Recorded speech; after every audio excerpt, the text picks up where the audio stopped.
দেখো গণিতে আছে 2r একক দৈর্ঘ্যের ব্যাসার্ধ বিশিষ্ট নিরেট গোলকের আয়তন কত। আমি প্রত্যেকটা গণিতের ক্ষেত্রে বলি যে যদি ম্যাথমেটিক্যাল থিওরি আমাদের জানা থাকে তাহলে কি হবে, যে কোনো গণিত খুব সহজে এবং সংক্ষেপে করা যাবে। সেদিক থেকে যদি আমরা দেখি, এখানে বলেছে ব্যাসার্ধ দেওয়া আছে, গোলকের আয়তন বার করতে বলেছে। আয়তনের সূত্র কি?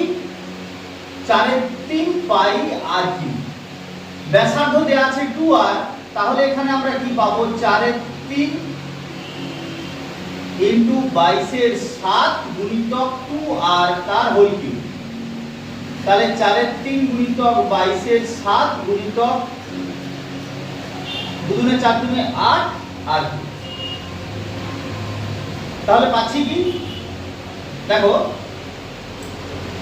8 4 32, তাহলে 32 আর 22 যদি আমরা গুণ করি,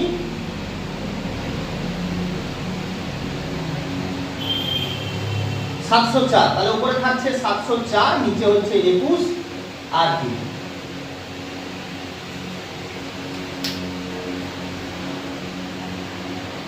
বন্ধুরা, এরকম আরও ভিডিও পেতে লাইক এবং শেয়ার করো। চ্যানেলে নতুন হলে সাবস্ক্রাইব করে বেল বাটন প্রেস করে অল করে দিও।